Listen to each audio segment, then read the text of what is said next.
s'y grimper ensemble pendant des années.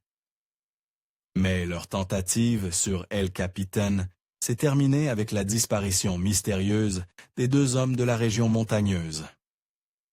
Malgré des efforts de recherche massifs, fouillant chaque sentier et crevasse, les falaises de granit n'offraient aucun indice. Seulement un campement abandonné, figé dans le temps. 3 années passeraient avant qu'une promenade de routine ne se transforme en cauchemar. Quand le chien d'un randonneur a trouvé quelque chose de choquant, sous un rocher auquel personne n'était préparé. Le brouillard matinal s'accrochait à la face de granit d'El Capitan, alors que Rayleigh Patel ajustait les sangles de son sac à dos. Leur berger allemand, Ranger, tirait sur la laisse, impatient de continuer sur le sentier. Rayleigh avait parcouru cette section de Yosemite d'innombrables fois, mais aujourd'hui, ils étaient en retard pour leur service au centre des visiteurs. Le sentier principal ajouterait encore 40 minutes. D'accord, mon garçon, on prend le raccourci. Rayleigh détachait la laisse de Ranger, sachant que le chien resterait un proche.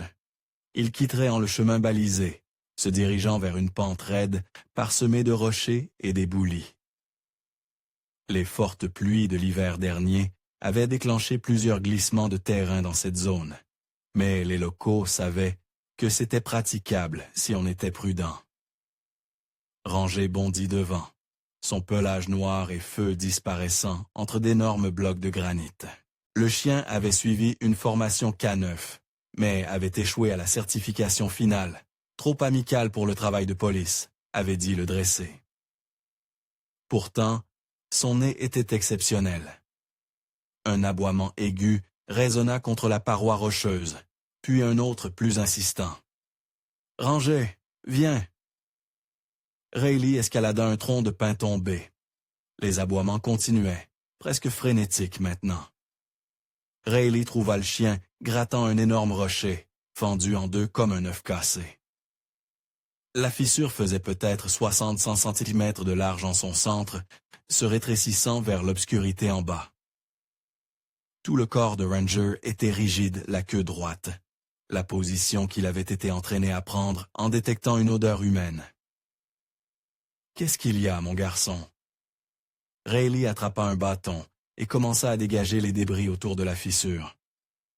Probablement juste du vieux matériel de camping, peut-être le sac perdu d'un randonneur, mais Ranger ne bougeait pas, ne cessait pas ce gémissement continu et bas. Rayleigh sortit son téléphone, activa la lampe de poche et la dirigea dans la crevasse.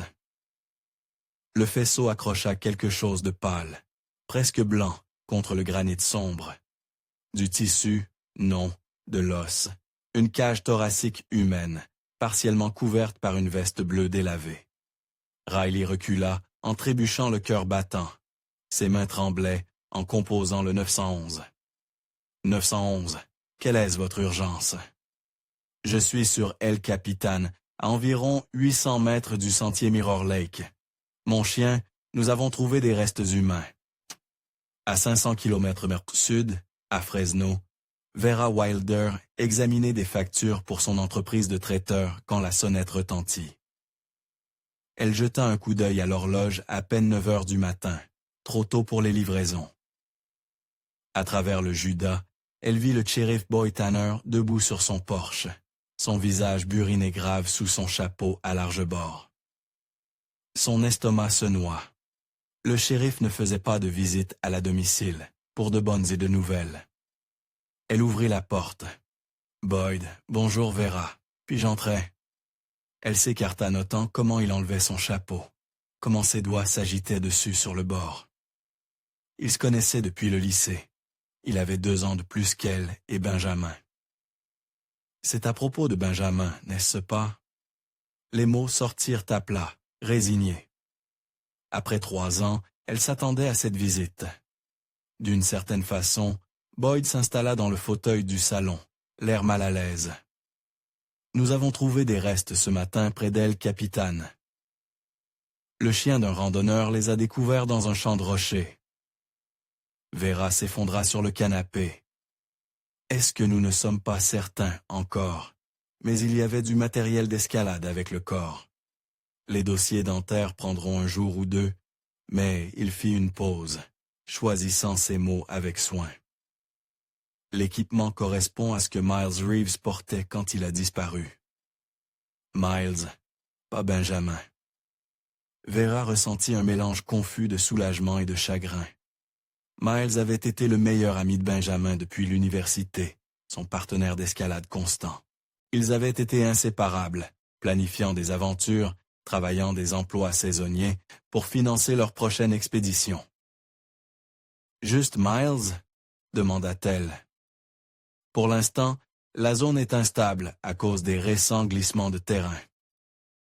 Nous allons mener une recherche approfondie, mais je voulais te le dire personnellement avant que la nouvelle ne se répande. » Vera hocha la tête, son esprit retournant à ce matin d'il y a 3 ans. Benjamin était passé déposer ses clés de voiture de rechange, comme toujours quand il allait grimper. Il était excité à l'idée de tenter une nouvelle voie sur El Capitaine, quelque chose à propos de la fenêtre météo parfaite. « On sera de retour dimanche soir », avait-il promis, lui offrant ce sourire facile, qui le faisait paraître plus jeune que 24 ans. Miles veut essayer ce nouveau restaurant thaï pour le dîner. Mais dimanche était passé. Puis lundi, mardi, elle avait appelé les Rangers. Les équipes de recherche avaient retrouvé leur camp abandonné, les sacs de couchage encore dans la tente, la nourriture intacte. C'était comme s'ils avaient de route, simplement disparu dans le granit. Vera, la voix de Boyd, la ramena. « J'aimerais que tu viennes avec moi sur le site. Les enquêteurs pourraient avoir des questions, et tu pourrais aider à identifier des objets personnels. » Elle prit ses clés et sa veste, la mémoire musculaire prenant le relais. Alors qu'il marchait vers sa voiture de patrouille, Boyd continua. « Les restes ont été trouvés dans une zone qui a été inaccessible depuis les glissements. C'est probablement pourquoi les équipes de recherche l'ont manqué il y a 3 ans. Le trajet jusqu'à Yosemite prit 2 heures. » Vera regardait par la fenêtre, regardant la vallée centrale céder la place aux collines ondulantes, puis aux pins imposants. Elle avait fait ce trajet tant de fois, déposant Benjamin pour des escalades, le récupérant brûlé par le soleil et épuisé, mais rayonnant d'accomplissement. Ils se garèrent à une station de ranger où Boyd la transféra dans un véhicule du service. Des parcs, mieux adaptés aux sentiers accidentés à venir. Alors qu'il cahotait sur la route de terre, Vera pouvait voir El Capitan se dresser au-dessus de la ligne des arbres, sa face abrupte accrochant le soleil de l'après-midi. La scène était plus grande qu'elle ne s'y attendait. Du ruban jaune délimitait une large zone du champ de rochers. Plusieurs enquêteurs en uniforme du service des parcs se frayaient prudemment un chemin à travers les roches, photographiant et marquant des preuves. Un jeune ranger avec un berger allemand se tenait sur le côté, l'air secoué. Boyd la conduisit au poste de commandement, une tente pop-up où les sacs de preuves étaient catalogués. L'enquêteur principal, une femme aux cheveux grisonnants tirés en un chignon serré, leva les yeux de son bloc-notes. « Voici Vera Wilder », dit Boyd, la sœur de Benjamin Wilder. L'expression de l'enquêteur s'adoucit. « Je suis le lieutenant Chen. Merci d'être venu. Nous avons récupéré plusieurs objets qui pourraient aider à l'identification. » Elle conduisit Vera à une table où des sacs de preuves transparents étaient à disposer. Une veste bleue délavée, déchirée à l'épaule, un harnais d'escalade, la sangle rouge vif maintenant ternie par la saleté. Un portefeuille, endommagé par l'eau, mais intact. Vera prit le sac du portefeuille, pouvait distinguer le permis de conduire à travers le plastique. Miles Andrew Reeves, sa photo lui souriait, les cheveux noirs tombant dans ses yeux comme toujours. « C'est Miles », confirma-t-elle, sa voix stable, malgré le chagrin qui montait dans sa poitrine. Ce sont toutes ses affaires. Il avait fait faire ce harnais sur mesure à Denver Le lieutenant Chen hocha la tête, prenant des notes. Les restes sont compatibles avec une chute. Peut-être déclenchée par un éboulement, nous en saurons plus après l'examen complet. Eh ben, jamais, demanda Vera. Vous le cherchez, ça. Nous avons des équipes Tatama qui travaillent sur toute la zone. S'il est ici, nous le trouverons. Chen fit une pause.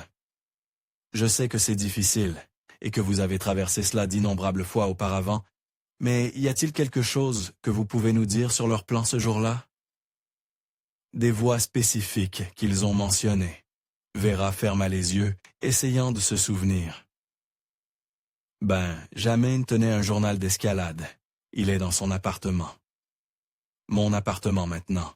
Je n'ai pas pu me résoudre à le vider. Elle avait payé son loyer pendant 6 mois, avant d'accepter finalement qu'il ne reviendrait pas. Puis, avait déménagé ses affaires dans sa chambre d'amis. Ce serait utile, dit Chen.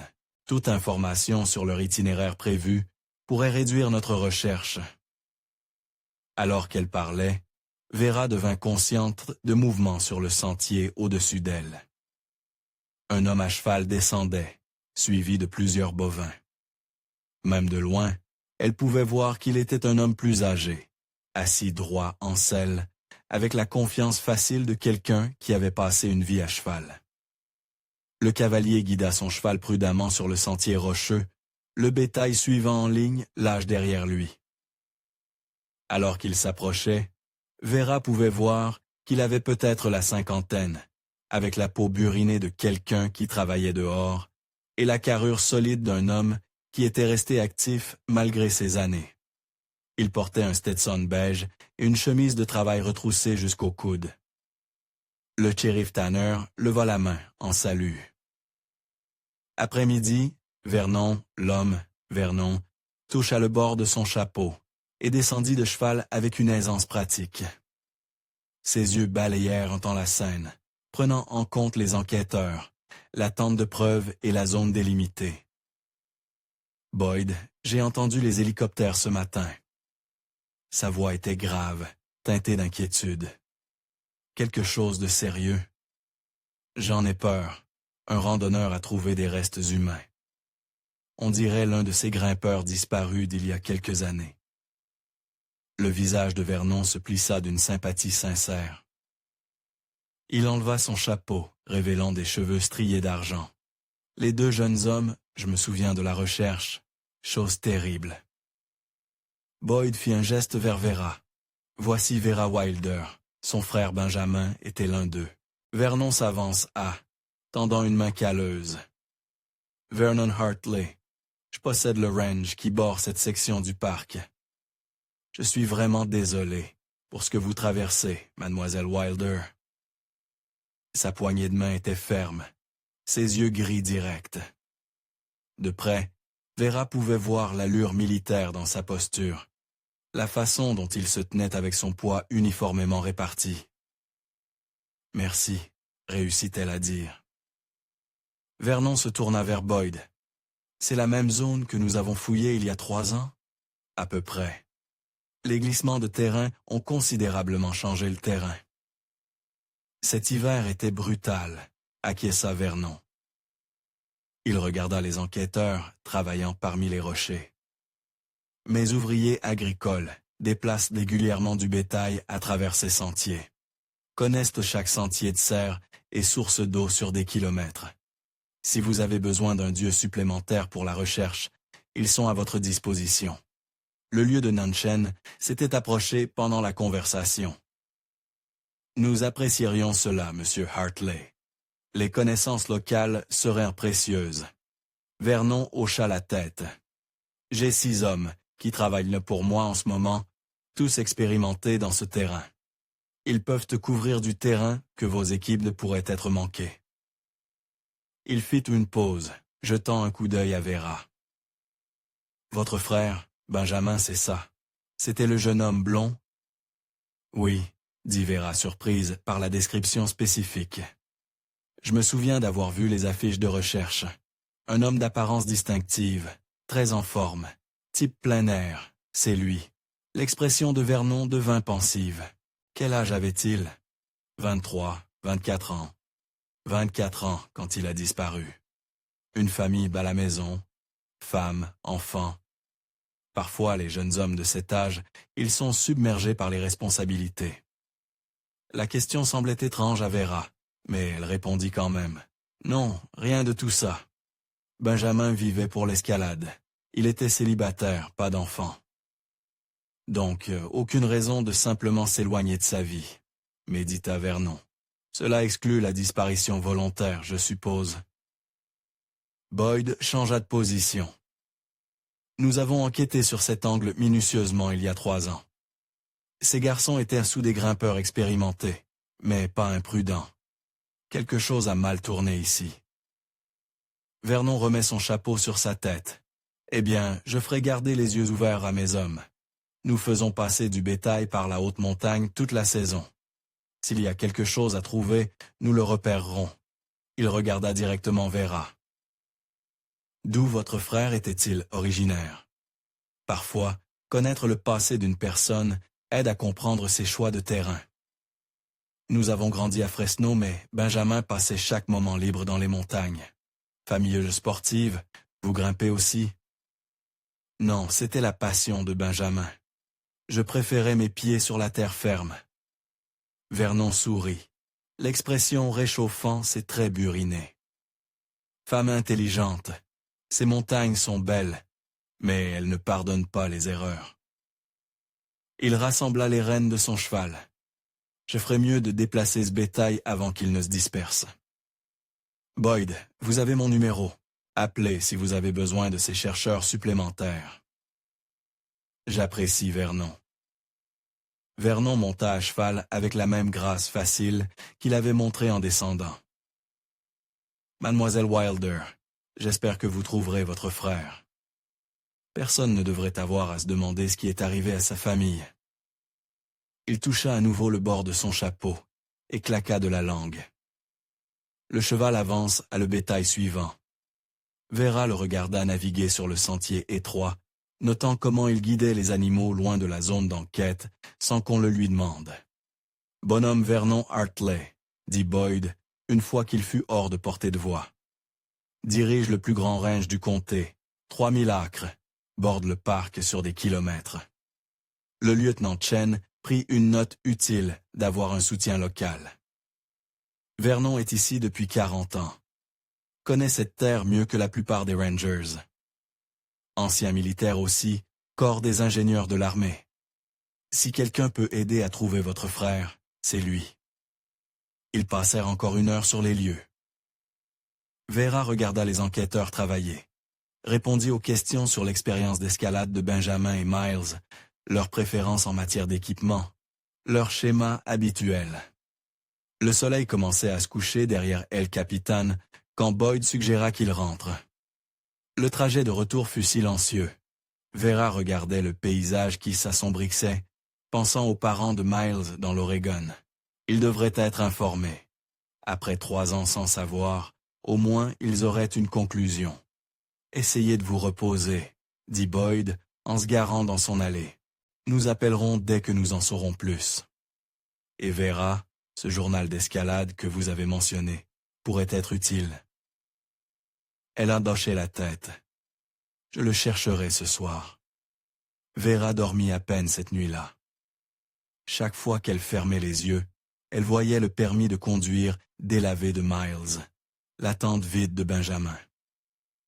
À l'aube, elle abandonna et fit du café, assise à sa table de cuisine alors que la première lumière rampait à travers la vallée. Elle devait faire quelque chose de productif. Le département du shérif voudrait des photos récentes de Benjamin pour la recherche renouvelée. Elle avait préparé des avis de personnes disparues il y a 3 ans, mais c'étaient des choses hâtives et désespérées, imprimées chez Kinko's à minuit. Cette fois, elle serait minutieuse. La chambre de Benjamin sentait encore faiblement comme lui. Ce mélange de crème solaire, de poussière de craie et des sachets de cèdre que leur mère avait toujours glissés dans les tiroirs. Vera ouvrit son bureau, cherchant l'enveloppe de photos qui lui avait montré de leur dernier voyage à Joquatry. Le bureau était exactement comme il l'avait laissé. Des stylos éparpillés sur la surface, une barre protéinée à moitié mangée encore dans son emballage, des reçus et de la paparase fourrée au hasard dans les tiroirs. Benjamin n'avait jamais été organisé pour quoi que ce soit, sauf les voies d'escalade. Elle sortit un dossier en papier craft, étiqueté « Truc de travail », de l'écriture griffonnée de Benjamin. À l'intérieur se trouvaient divers bulletins de paie, des petits boulots qu'il avait pris. Construction, travail d'entrepôt, vente au détail saisonnière pendant les vacances. Lui et Miles avaient perfectionné l'art de travailler juste assez pour financer leur prochaine aventure. 3 bulletins de paie attirèrent son attention attachés ensemble. René Hartley, elle les étala sur le bureau, vérifiant les dates. Le plus récent était daté du 15 septembre, juste 18 jours avant qu'il ne disparaisse. 1200 $ pour réparation de clôture et travail général. Paiement en espèces noté. 2 autres bulletins montraient un travail similaire, fin août et début septembre. Tous des paiements en espèces, tous signés de la même signature autoritaire, Vernon Hartley. Vera s'assit en arrière, entrée de journal et bulletin de paie côte à côte. Son frère avait travaillé pour Vernon Hartley pendant au moins 1 mois, avant de disparaître. Vernon s'était tenu là hier, lui serrant la main, offrant de l'aide pour les recherches, posant toutes ses questions sur Benjamin, et n'avait jamais mentionné qu'il le connaissait. Peut-être qu'il ne s'en souvenait simplement pas. Vernon avait dit qu'il employait actuellement 6 hommes, au fil des ans. Des dizaines de travailleurs saisonniers devaient être passés par son ranch.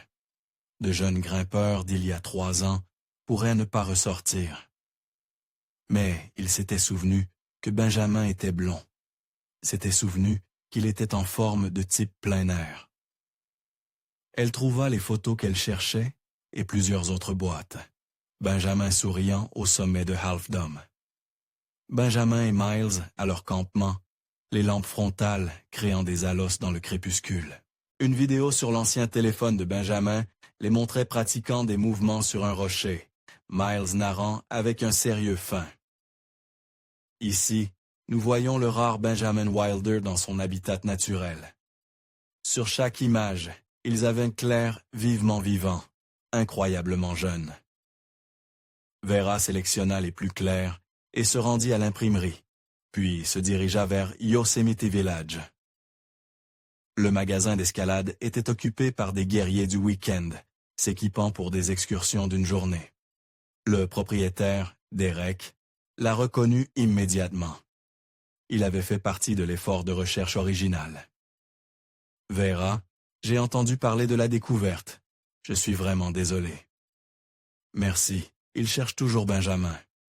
Elle lui montra les dépliants qu'elle avait imprimés. Ça vous dérange si j'en mets un? Bien sûr, il dégagea de l'espace sur le tableau communautaire. Vous savez, je me suis toujours demandé s'ils auraient dû essayer une voie différente ce jour-là. Benjamin parlait de List Bottress quand il était venu chercher du matériel cette semaine-là. A-t-il mentionné autre chose? Quelqu'un avec qui il grimpait? Derek secoua la tête. Juste eux, comme d'habitude. Bien que, il fit une pause, réfléchissant. Miles a demandé à propos de l'approche depuis le fond de la vallée, par rapport à l'arrivée par la haute montagne. Il a dit quelque chose à propos d'un éleveur, leur montrant un raccourci à travers une propriété privée. Un éleveur? Ouais, ils avaient fait du travail par là, réparation de clôture ou quelque chose comme ça. L'éleveur leur a parlé d'un vieux sentier qui économiserait 1 heure sur l'approche. La poitrine de Vera se serra. Ont-ils dit quelle range? Non, mais il n'y a que quelques grandes exploitations qui bordent le parc là-haut. L'endroit de Hartley est le plus grand. Elle remercia Derek et marcha jusqu'à la station des Rangers. Le ranger de service, une jeune femme nommée Kim, sortit le rapport original de personnes disparues sur son ordinateur. Nous avons interrogé tous ceux qui les avaient vus cette semaine-là, dit Kim. Mais il n'y a aucune mention qu'ils travaillaient dans la région. Nous avons supposé qu'ils avaient conduit directement depuis Fresno. Ils avaient travaillé au ranch Hartley, dit Vera. J'ai trouvé des bulletins de paix. Kim fronça les sourcils. Cela aurait dû apparaître dans l'enquête. Vernon Hartley faisait partie de la coordination des recherches. Il aurait su s'ils avaient été ses employés. Peut-être que ça lui a échappé. Peut-être. Kim avait l'air sceptique. Bien que Vernon soit assez vif pour son âge, ancien militaire, très orienté vers les détails, il dirige ce range comme une opération de précision. Vera rentra chez elle avec un malaise croissant. Ce n'était pas seulement l'omission. Les gens oublient des choses, surtout après 3 ans. C'était la façon dont Vernon avait posé ses questions, recueillant des informations tout en semblant offrir de la sympathie. L'intérêt spécifique pour l'âge de Benjamin, sa situation relationnelle, ses antécédents. Elle pensa à l'entrée du journal de Benjamin.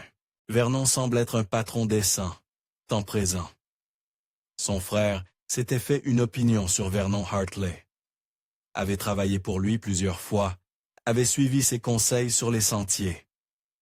Et Vernon s'était tenu là ailleurs, jouant le voisin serviable, agissant comme s'il n'avait jamais vu Benjamin, sauf sur une affiche de disparition. Cette nuit-là, Vera étala tout sur sa table à manger. Bulletin de paix, journal, photos, ses notes de la journée. L'effet était simple. Benjamin et Miles avaient travaillé pour Vernon Hartley. Vernon n'avait pas mentionné cette connexion. Il avait posé des questions personnelles sur Benjamin, tout en prétendant ne le connaître que par des affiches de recherche. Ce n'était pas une preuve de quoi que ce soit, sauf une omission étrange. Mais alors que Vera étudiait l'écriture de son frère, elle ne pouvait pas se débarrasser du sentiment que Vernon Hartley en savait plus qu'il ne le disait. 3 jours passèrent avant que Vera ne décide de visiter le ranch Hartley. Elle avait passé ses jours à aider à coordonner la recherche élargie, regardant les équipes, peigner les pentes de granit où Miles avait été trouvé. Aucun signe de Benjamin. Le lieutenant Chen restait optimiste. Le terrain était vaste. Les récents glissements de terrain avaient tout changé. Cela pourrait prendre des semaines pour chercher correctement. Peut-être que si elle parlait directement à Vernon, expliquer ce qu'elle avait trouvé, il pourrait se souvenir de quelque chose d'utile. Un détail sur l'état d'esprit de Benjamin, des conflits avec d'autres travailleurs, des problèmes d'argent, n'importe quoi qui pourrait expliquer ce qui s'était passé ce jour d'octobre. Le trajet jusqu'au ranch Hartley l'emmena à travers 30 kilomètres de route de montagne sinueuse. Elle avait recherché la propriété en ligne. 3000 acres de pâturage de premier choix, établis en 1963. Les photos montraient des pâturages immaculés, des dépendances bien entretenues, et une maison de ranch classique, avec des porches enveloppants. Vernon avait construit quelque chose d'impressionnant ici. L'entrée était marquée par des piliers de pierre et une arche métallique portant la marque du ranch. Vera suivit l'allée de gravier à travers des pâturages où le bétail paissait au soleil du matin. La maison principale était située sur une élévation, offrant une vue sur la vallée en contrebas et les montagnes au-delà. Elle se gara près des marches avant et monta sur le large porche. La maison était silencieuse. Aucun véhicule, à part le sien visible. Elle sonna à la porte, l'entendant résonner à l'intérieur. Attendit, sonna à nouveau, pas de réponse. Vera fit le tour jusqu'à l'arrière de la maison. Un deuxième porche donnait sur un jardin clôturé, et ce qui ressemblait à une ancienne maison de dortoir, probablement d'origine de la propriété. Toujours aucun signe de personne. Il était plus de 10 heures du matin, sûrement quelqu'un travaillait. Elle retourna à sa voiture, considérant ses options. Elle avait fait tout ce chemin. Il semblait stupide de partir, sans au moins essayer de trouver Vernon. Il avait mentionné 6 ouvriers agricoles. Quelqu'un devait être dans les parages. Vera conduisit lentement sur une piste de terre qui menait plus profondément dans la propriété. Elle passa des hangars à équipement, une grande grange, ce qui ressemblait à un complexe d'écuries modernisé. Tout était remarquablement bien entretenu, peint, organisé. Vernon était clairement fier de son exploitation. Une piste plus étroite se détachait vers un groupe de bâtiments plus anciens. Elle la suivit, pensant que les ouvriers pourraient travailler dans une section plus éloignée.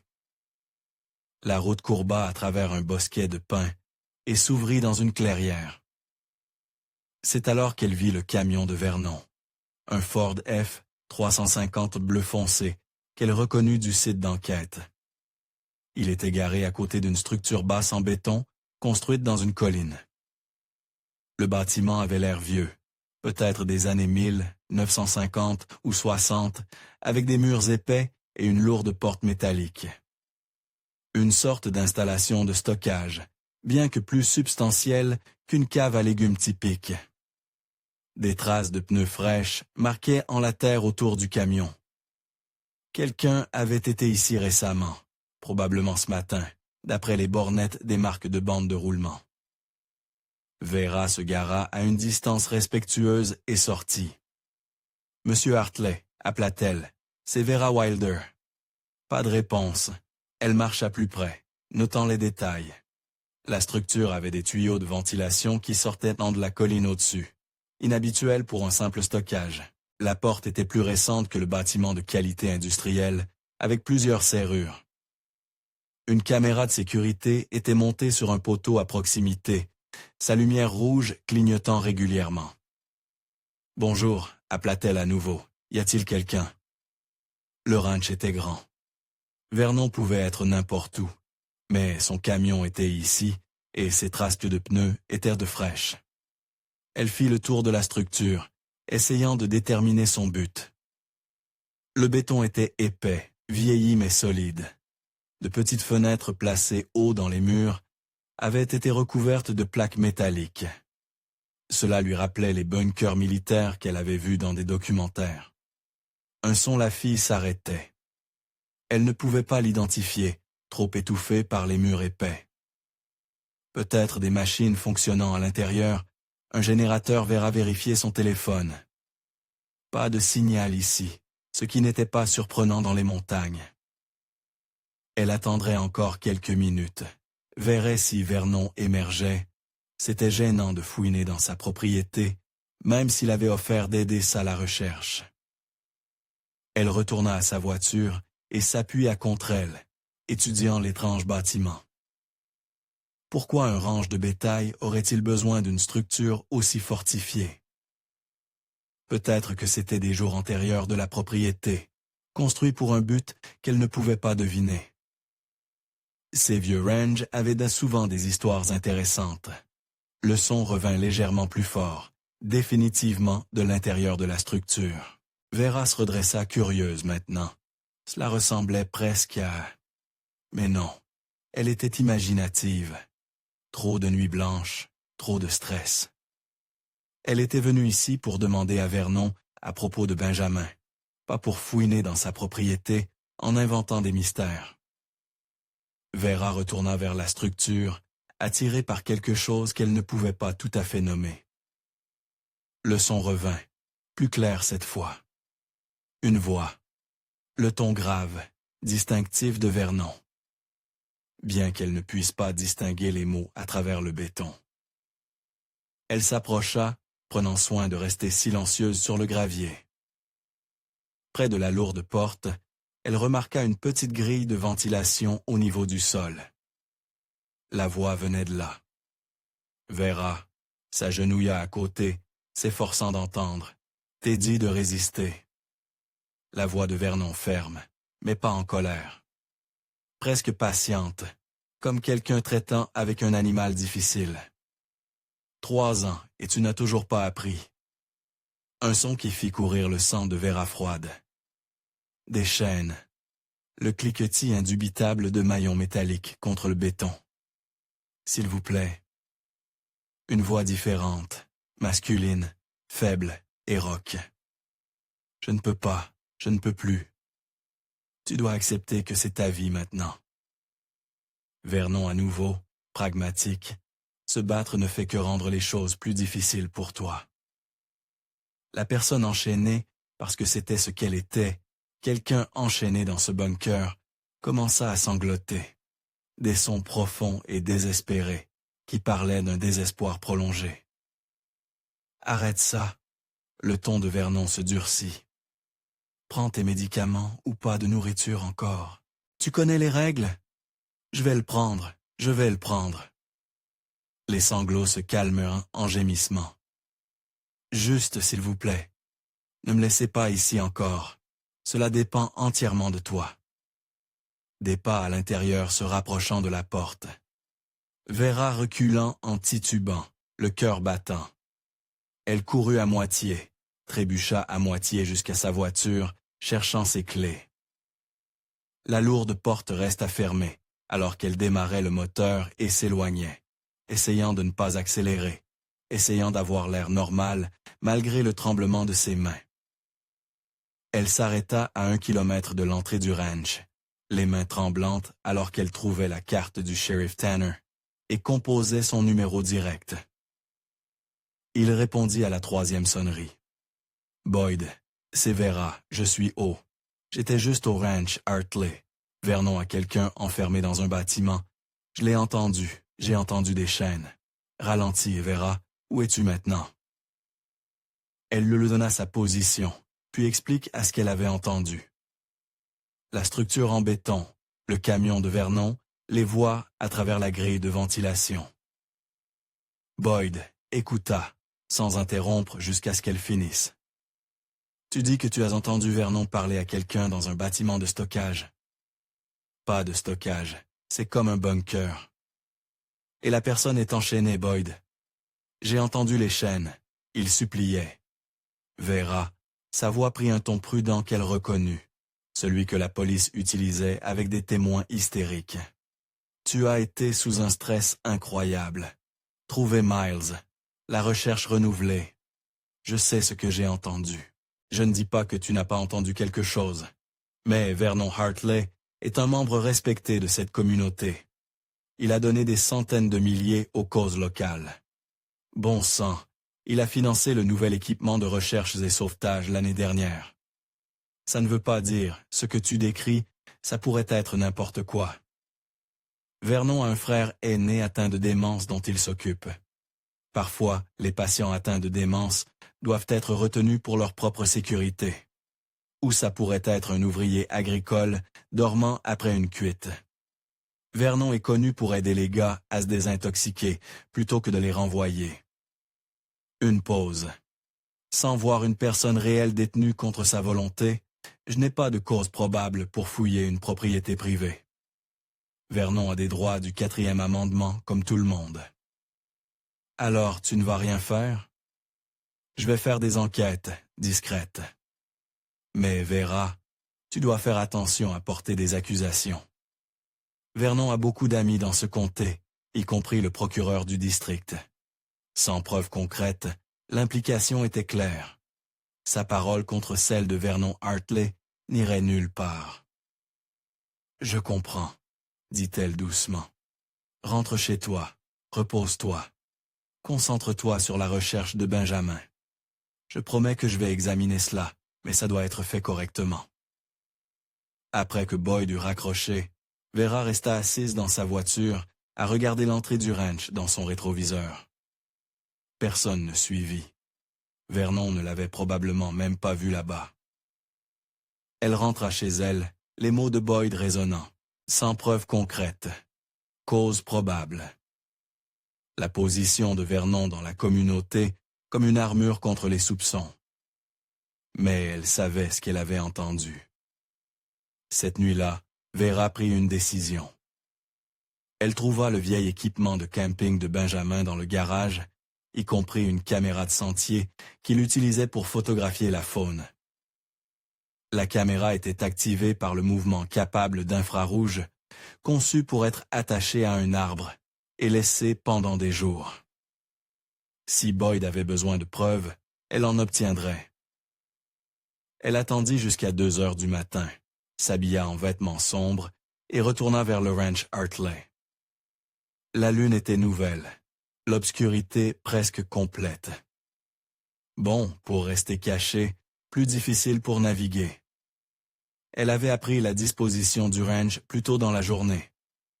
Elle pouvait conduire la plupart du chemin vers le bunker avec ses phares éteints, suivant les pistes de terre de mémoire. Vernon Hartley pouvait être respecté, pouvait être riche, pouvait avoir des amis haut placés. Mais quelqu'un dans ce bunker avait besoin d'aide, et jusqu'à ce qu'elle sache que ce n'était pas Benjamin, Vera ne pouvait pas s'en aller. Vera conduisit lentement avec ses phares éteints, suivant la piste de terre de mémoire. Elle s'était d'abord garée bien en dehors de la propriété, mais s'était rendue compte qu'elle devait se rapprocher pour placer efficacement la caméra. La caméra de sentier pendait de son épaule, avec des sangles pour la fixer à un arbre. Elle l'avait testée à la maison. Les capteurs infrarouges capturaient toute personne s'approchant de la porte du bunker jour et nuit. Elle se gara derrière un groupe de pins à environ 100 mètres du bunker, assez loin pour rester cachée, mais assez près pour une évasion rapide si nécessaire. La clairière apparut alors qu'elle s'avançait furtivement, la masse de béton du bunker, une ombre plus sombre contre la colline. Le camion de Vernon était parti. Bien. Elle aurait le temps de trouver l'angle parfait, quelque part où la caméra pourrait voir la porte, mais ne serait pas facilement repérée. Un grand pin se dressait à environ 10 mètres de l'entrée. Vera en fit le tour, trouvant une dépression naturelle dans les courses qui aiderait à dissimuler la caméra. Elle était en train de l'attacher en place quand le faisceau de sa lampe de poche attrapa quelque chose à travers la vitre arrière du camion. Elle se figea. Le camion était de retour. Quand était-il arrivé? Elle avait été si concentrée sur l'arbre, le placement de la caméra. Pas de bruit de moteur. Peut-être que Vernon n'était jamais parti, avait juste déplacé le camion plus tôt. Son cœur battait alors qu'elle finissait de sécuriser la caméra, les doigts maladroits d'adrénaline. Presque fini. Il fallait juste l'activer et partir. Un mouvement dans sa vision périphérique la fait regarder vers le camion. La lumière de la cabine était allumée. À travers la vitre arrière, elle pouvait voir des objets éparpillés sur le siège.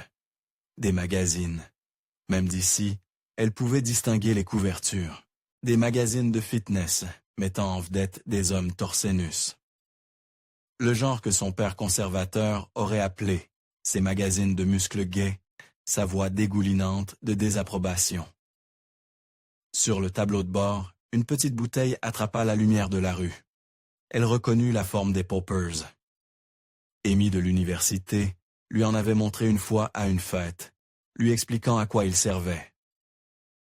Les pièces s'assemblèrent avec une clarté écœurante. L'intérêt spécifique de Vernon pour l'âge de Benjamin, son apparence, sa situation relationnelle. Un homme gay caché dans une communauté d'élevage conservatrice, assez riche pour cacher n'importe quoi, assez isolé pour « tu ne pouvais pas laisser les choses tranquilles, n'est-ce pas ?» Vera se retourna. Vernon se tenait à 3 mètres, s'étant approché silencieusement sur le gravier. Dans l'obscurité, elle pouvait à peine distinguer ses traits, mais sa position était différente du rancher serviable sur le site d'enquête. Prédatrice. Prête. J'étais juste, comme en sa taille, mais il bougeait déjà. Sa main se plaqua sur sa bouche avant qu'elle ne puisse crier, son autre bras s'enroulant autour de sa taille. Il était plus fort que son âge ne le suggérait. Des muscles construits par des décennies de travail au ranch. Vera mordit fort dans sa paume, goûtant le sang. Merde. Vernon retira sa main. Vera se libérera et courut vers sa voiture, cherchant son téléphone dans sa poche. Ses doigts trouvèrent le 911 par mémoire musculaire alors qu'elle sprintait dans l'obscurité. Derrière elle, les bottes de Vernon martelèrent bas le gravier. Elle atteignait sa voiture, arrachant la porte ouverte, tomba à l'intérieur, la verrouilla juste au moment où Vernon atteignait le véhicule. Le téléphone sonnait. Une fois, deux fois. 911. Quelle est votre urgence? Je suis au ranch Hartley sur Mountain Road, cria Vera, alors que Vernon contournait le côté passager. Vernon Hartley et le pied de biche fracassa la vitre du côté conducteur. Le verre explosa sur ses genoux, de minuscules cubes attrapant le clair de lune comme des diamants. Elle lâcha le téléphone, levant les bras pour protéger son visage. « À l'aide, il m'attaque! Ren Hartley! » Exclamation marque. Elle continue à crier, espérant que le répartiteur puisse entendre. Vernon tendit la main à travers la fenêtre brisée, cherchant le verrou. Vera attrapa le téléphone du sol, le tenant loin de sa portée. Vernon Hartley m'attaque, envoyé de l'aide haut. Sa main trouva le verrou. La porte s'ouvrit brusquement. Il attrapa ses cheveux, la traînant hors de la voiture. Le téléphone vola de sa main, atterrissant quelque part dans l'obscurité. Mais elle pouvait entendre la petite voix du répartiteur. « Madame, madame, êtes-vous là? » Des unités répondent. « Tu verras ton frère très bientôt. » Grogna Vernon, immobilisant ses bras alors qu'elle se débattait. « Tu aurais dû rester en dehors de ça. Tu aurais dû faire ton deuil et passer à autre chose, comme tout le monde. » Il sortit des attaches de câbles de sa poche. Bien sûr qu'il en avait. Les éleveurs en avaient toujours. Il lia ses poignets derrière son dos avec une efficacité pratique. Puis il la souleva, comme si elle ne pesait rien, et la jeta dans le plateau de son camion. La tête de Vera heurta le métal, des étoiles explosant dans sa vision. Elle entendit la porte du camion claquer, le moteur démarrer. Le gravier giclait, alors que Vernon accélérait vers le bunker. Le trajet fut heureusement court. Vernon se gara directement devant la structure en béton, laissant les phares allumés. Il la sortit du plateau du camion, son épaule criant alors qu'il la traînait vers la lourde porte. Plusieurs serrures cliquèrent. La porte s'ouvrit vers l'intérieur, révélant des marches en béton descendant dans l'obscurité. L'odeur la frappa immédiatement. Humains non lavés, déchets, l'air vicié, recyclé. « Bouge !» ordonna Vernon, la poussant en avant. L'éclairage de secours projetait tout, dans une lueur verte maladive. Les escaliers menaient, un espace plus grand qu'elle ne s'y attendait. Les murs étaient là bordés d'étagères, contenant des conserves, des bouteilles d'eau, des fournitures de médicales. Une préparation pour quelque chose, guerre nucléaire, effondrement sociétal, la paranoïa d'une époque antérieure, rendue manifeste en béton et en acier. Mais ce n'étaient pas les fournitures qui furent de fléchir les genoux de Vera. Dans le coin le plus éloigné, une silhouette était allongée sur un lit de camp étroit, maigre à l'extrême, les cheveux longs et emmêlés, portant un pantalon de survêtement taché et rien d'autre. Des chaînes courèrent de sa cheville à un anneau boulonné dans le sol. Il ne leva pas les yeux à leur entrée, ne réagit pas du tout. Benjamin, le mot sortit comme un murmure. La tête de la silhouette tourna légèrement. Dans l'éclairage vert de secours, elle pouvait à peine reconnaître les traits de son frère, sous les joues creuses et la barbe envahie. Ses yeux étaient de vide, non focalisés, les yeux de quelqu'un qui avait appris que l'espoir était dangereux. Ben, c'est moi, c'est Vera. Un éclair de quelque chose, confusion peut être reconnaissance, passa sur son visage. Sa bouche bougea, mais aucun son ne sortit. Une main se leva légèrement, comme pour atteindre quelque chose qu'il avait oublié comment saisir. « Réunion touchante », dit Vernon, tirant une autre longueur de chaîne d'une étagère. « Ne vous inquiétez pas, vous aurez beaucoup de temps pour rattraper le temps perdu. » Vernon travailla avec une efficacité méthodique, enroulant la chaîne autour d'un tuyau qui longeait le mur opposé à Benjamin. Le fermoir cliqua autour de la cheville de Vera avec finalité. Elle le testa immédiatement. Solide. Aucun jeu du tout. La chaîne lui permettait peut-être 2 mètres de mouvement. Assez pour s'asseoir contre le mur, mais pas pour atteindre son frère. Ben, essaya-t-elle à nouveau. Tu m'entends?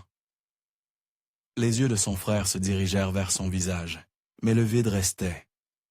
Ses lèvres bougèrent, silencieusement. Elle pouvait voir les dommages physiques maintenant. Côtes saillantes, muscles atrophiés, cicatrices sur ses poignets, dus à de longues luttes guéries contre les contraintes. Quelle que soit l'étincelle qui l'avait poussée à escalader des montagnes, à chasser l'aventure avec une énergie sans limite, elle avait été systématiquement éteinte. « Il peut entendre, » dit Vernon, organisant des fournitures sur une étagère. Il ne parle plus beaucoup. Il a appris que ça n'aide pas. Espèce de salaud malade. Les mots sortirent de cru, primaire. Vernon se retourna, son expression étrangement calme. « Je ne suis pas le monstre que tu penses que je suis. J'ai pris soin de lui. Je l'ai nourri, l'ai gardé propre quand il me laissait faire. Me suis assuré qu'il avait des livres, de la musique. Ce n'est pas ma faute s'il a choisi d'être difficile. Tu l'as enchaîné dans un bunker. Je l'ai sauvé. » La voix de Vernon prit une pointe de conviction. « Tu sais ce qui arrive aux jolis garçons comme lui là-bas. Le monde l'aurait détruit finalement. Ici, il est en sécurité, protégé. » Un son lointain fit s'arrêter Vernon. Des véhicules, plusieurs moteurs, approchant rapidement. Son visage devint immobile alors qu'il traitait ce que cela signifiait. « Tu les as appelés? »« Pas une question, avant que je t'attrape. Ils ont tout entendu. Ton nom, l'emplacement, toi m'attaquant. » Vernon bougea avec un but soudain, tirant un fusil d'un support mural que Vera n'avait pas remarqué. Un Daer-15 de style militaire, le genre que les éleveurs utilisaient pour le contrôle des prédateurs. Il vérifiait le chargeur avec des mouvements pratiqués. « Alors, nous n'avons pas beaucoup de temps. » Vernon réfléchit à ça assez fini. Libère-nous, coopère peut-être. Peut-être quoi? Peut-être que je n'aurai que 20 ans au lieu de la perpétuité. Peut-être qu'ils me mettront en détention préventive pour que les autres détenus ne déchirent tard pas le vieux P des riches qui aiment les jeunes hommes. Il rit amèrement. J'ai vécu toute ma vie en me cachant. Je ne vais pas passer ce qui reste dans une cage. Le son des véhicules était plus fort maintenant, entourant le bunker. Vernon se positionna entre les frères et sœurs, fusil prêt, mais pas encore visé. À travers le système de ventilation, Vera pouvait entendre des voix étouffées, des discussions radio. « Combien êtes là-bas? C'est le département du shérif. » La voix de Boy de retentit à travers un mégaphone. « Vernon Hartley, nous savons que tu es là-dedans. Nous savons que tu as Vera et Benjamin Wilder, sort avec les mains visibles. » Vernon ne répondit pas. Il resta parfaitement immobile, calculant. Vera pouvait le voir parcourir les options, les sorties, les possibilités. L'esprit qui avait construit un Rand prospère, qui avait caché sa nature pendant des décennies, qui avait planifié la captivité de Benjamin jusqu'au dernier détail, ils utiliseront du gaz, dit finalement Vernon, ou des charges de rupture. De toute façon, ce sera violent, dangereux. Il regarda Benjamin. Il est trop faible pour supporter ce genre de stress. Alors libère-nous. Termine ça pacifiquement. Ça n'allait jamais se terminer pacifiquement. Le doigt de Vernon se déplaça vers le pontet. Pas depuis que cet ami à lui est entré dans le dortoir. Miles, petit con, moralisateur, menaçant d'appeler la police, comme si Benjamin n'avait pas été consentant au début, n'avait pas flirté en retour, n'avait pas pris mon argent avec plaisir. Jusqu'à ce que tu essaies d'eux, jusqu'à ce que je juge mal la situation, la mâchoire de Vernon se serra. Un moment de mauvais jugement, et ce garçon en a fait quelque chose de criminel. Je n'avais pas le choix. Tu l'as tué, rapide et propre, plus qu'il ne méritait pour avoir essayé de détruire ma vie. Mais Benjamin, son regard s'adoucit légèrement, regardant la silhouette squelettique sur le lit de camp. Je ne pouvais pas lui faire de mal, même quand il se battait, quand il essayait de s'échapper, quand il faisait des grèves de la faim, je l'aimais. Ce n'est pas de l'amour. Qu'est-ce que tu en saurais? La voix de Vernon se brisa. 40 ans à me cacher, 40 ans à regarder des hommes que je ne pouvais jamais toucher, jamais reconnaître, construire cet empire en mourant à l'intérieur. Puis il est apparu, beau, libre, tout ce que je ne pourrais jamais être. Du mouvement au-dessus, des pas sur le toit en béton, le fusil de Vernon se leva brusquement. « Ils sont aux évents », dit-il. « Formation militaire, ton shérif a appelé le SWAT. » Un sourire amer. « Au moins, ils me prennent au sérieux. Vernon, s'il te plaît, regarde-le. » Vera fit un geste vers Benjamin. « Regarde ce que tu as fait. Ce n'est pas de l'amour, c'est de la possession, de la destruction. Je l'ai gardé en vie, je l'ai nourri, baigné, tenu, quand les cauchemars revenaient. C'est plus que... » Les lumières s'éteignirent. L'éclairage de secours s'activa une seconde plus tard.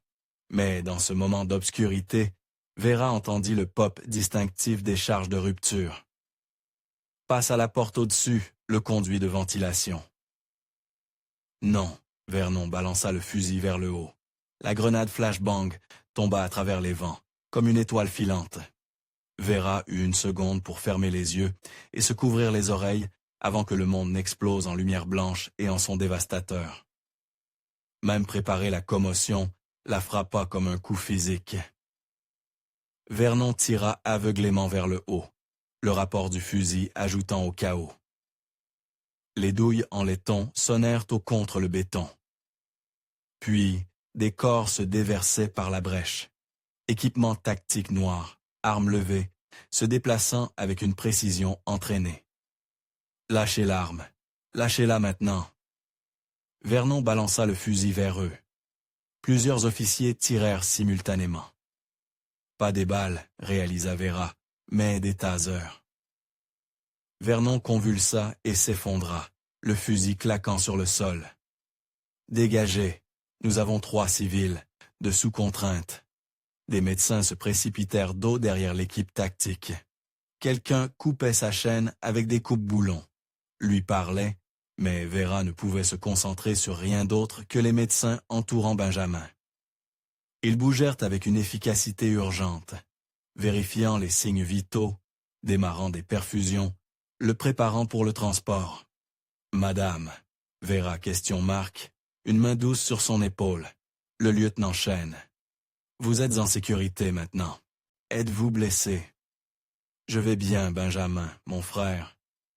Et prenons bien soin de lui. Nous devons vous faire examiner aussi. Il a été ici 3 ans, dit Vera d'une voix engourdie. 3 ans, enchaîné? Je sais. Nous allons vous aider tous les deux. » Ils la conduisirent en haut des marches en béton, dans un chaos de lumière clignotante. Véhicules de police, ambulances, même un hélicoptère médical attendant dans la zone dégagée. Vernon était déjà en garde à vue, des officiers le chargeant dans une voiture de patrouille. Il avait l'air plus petit en quelque sorte, plus vieux, tout son contrôle minutieux, arraché. Le vol vers le centre de traumatologie fut un flou. Vera tenait la main de Benjamin, si mince qu'elle pouvait sentir chaque os, tandis que les médecins travaillaient autour d'elle. Il n'avait pas parlé, n'avait répondu à rien, mais ses doigts se courbèrent légèrement autour des siens. « Je suis là », murmura-t-elle, ne sachant pas s'il pouvait l'entendre par-dessus le rugissement de l'hélicoptère. « Tu es en sécurité. Je te ramène à la maison. » La chambre d'hôpital était silencieuse, à l'exception du bip régulier des moniteurs. Vera était assise à côté du lit de Benjamin, le regardant dormir. Ils étaient ici depuis 2 jours maintenant. Les médecins disaient qu'il était mal nourri, mais stable, déshydraté, mais en amélioration. Les dommages physiques guériraient. Les dommages psychologiques étaient une autre affaire. Il n'a pas parlé? La docteure Patricia Nguyen, la spécialiste psychiatrique, se tenait au pied du lit en examinant le dossier de Benjamin. Pas un mot. Il répond aux commandes simples. Semble me reconnaître parfois, mais Vera s'interrompit. C'est ce qu'on appelle le mutisme sélectif. Souvent observé dans les cas de traumatisme grave, le fait qu'il réponde du tout est encourageant. La récupération de ce niveau de captivité prolongée prend du temps. Un coup à la porte les interrompit. Le shérif Tanner entra, chapeau à la main, suivi du lieutenant Chen. « Comment va-t-il » demanda Boyd, physiquement en amélioration. On dit Vera. Vernon a-t-il dit quelque chose? Boyd et Chen échangèrent d'yeux des regards. C'est pourquoi nous sommes ici. Vernon parle depuis hier, confession complète. Nous avons pensé que tu devrais savoir ce qu'il nous a dit. Vera se prépara. Dis-moi. Chen sortit un petit carnet. Ton frère et Miles ont fini de travailler au ranch début septembre. Ils sont revenus le 2 octobre pour récupérer de l'équipement qu'ils avaient te laissé. Vernon était ivre, a fait des avances à Benjamin dans le dortoir. Quand Benjamin l'a rejeté, Vernon est devenu agressif. C'est là que Miles est entré. Il a tiré sur Miles, à bout portant avec un revolver 38. Benjamin a essayé de fuir, mais Vernon l'a attrapé, l'a assommé. La voix de Chen resta professionnellement neutre. Mais Vera pouvait voir le dégoût dans ses yeux. Il a gardé Benjamin sous sédation pendant 3 jours, pendant qu'il s'occupait du corps de Miles. L'éboulement, dit Vera. Boyd hocha la tête. Vernon a passé 20 ans dans le corps des ingénieurs de l'armée, spécialisé dans la démolition. Il savait exactement où placer les charges pour déclencher un glissement qui paraît très naturel. Il a d'abord enterré le corps de Miles dans une crevasse, puis a utilisé des explosifs militaires qu'il avait gardés illégalement. Le glissement était si précis qu'il a fallu aux équipes de recherche 3 ans et un autre glissement naturel pour exposer ce rocher. Mais pourquoi garder Benjamin? Pourquoi ne pas? Vera ne put finir la phrase. Vernon a appelé ça de l'amour, dit Chen avec précaution. Comportement possessif, délirant classique. Il fantasmait sur Benjamin depuis qu'il l'avait embauché. Dans son esprit, le tuer serait du gaspillage. Il croyait que Benjamin finirait par accepter la situation. 3 ans, murmura Vera. L'abri antibombe a été construit en 1962 par le précédent propriétaire du ranch. Vernon l'a modernisé au fil des ans. Ventilation, plomberie, fournitures stockées. Il avait planifié quelque chose comme ça, consciemment ou non. Le docteur Nguyen intervient. Ce niveau de préparation suggère des troubles paraphiliques de longue date. Ce n'était pas sa première victime. Chen hocha la tête sombrement. Vernon a admis 7 autres agressions sexuelles sur 15 ans. Tous de jeunes hommes, début 20 ans, sans attache ou travailleurs saisonniers sans connexion locale. Il les droguait, les agressait, puis les payait pour quitter la ville. La plupart étaient trop honteux ou effrayés pour le signaler. Mais il a gardé Benjamin. Benjamin était différent, a-t-il dit, spécial. Les autres n'étaient que des opportunités. Benjamin était celui qui l'attendait. Chen ferma son carnet. Depuis que l'histoire a éclaté, 3 hommes se sont déjà manifestés. Nous en attendons plus. Vera regarda son frère, essayant de réconcilier le grimpeur vibrant avec cette coquille vide. Qu'arrive-t-il à Vernon maintenant? Meurtre, au 1er degré pour Miles, enlèvement, séquestration, agression sexuelle, tentative de meurtre d'un officier de police, il a tiré sur le soie. Plus toutes les accusations qui viendront des autres victimes, il ne verra plus jamais la liberté. Boyd bougea mal à l'aise. Vera, je te dois des excuses. Quand tu as appelé pour avoir entendu quelqu'un dans ce bunker, j'aurais dû écouter. J'ai laissé la réputation de Vernon obscurcir mon jugement. Tu ne pouvais pas savoir. Peut-être pas, mais j'aurais dû enquêter. Si tu n'étais pas retourné avec cette caméra, elle lui a sauvé la vie, dit doucement le docteur Nguyen. Une autre année, peut-être moins, et le corps de Benjamin se serait complètement arrêté. L'esprit humain ne peut endurer que jusqu'à un certain point. Il parlait encore quelques minutes des procédures judiciaires, des services aux victimes, de l'attention médiatique qui viendrait inévitablement. Puis Boyd et Chen partirent, promettant de tenir Vera informée. Le docteur Nguyen s'attarda. Il aura besoin d'une thérapie intensive. Peut-être pendant des années, le traumatisme d'une captivité prolongée, la perte de son ami, les agressions sexuelles, c'est beaucoup à traiter. Mais les gens se rétablissent. Pas à ce qu'ils étaient avant, mais à quelque chose de nouveau. Quelque chose qui peut encore être bon. Après son départ, Vera resta assise dans la chambre tranquille, tenant la main de Benjamin. Ses yeux étaient ouverts maintenant, fixant le plafond. Elle pensait à toutes les montagnes qu'il avait escaladées, toutes les hauteurs qu'il avait conquises, et se demanda s'il ferait jamais assez confiance au monde pour s'y aventurer à nouveau. Miles, le mot était si silencieux qu'elle faillit le manquer. Le premier mot de Benjamin en 3 ans. La gorge de Vera se ferma. Comment dire à quelqu'un que son meilleur ami était mort en essayant de le sauver? Il est parti, Ben. Je suis tellement désolé. Les yeux de Benjamin se fermèrent, une seule larme coulant sur sa joue. Mais sa main se serra autour de la sienne, mots s'accrochant. C'était un début.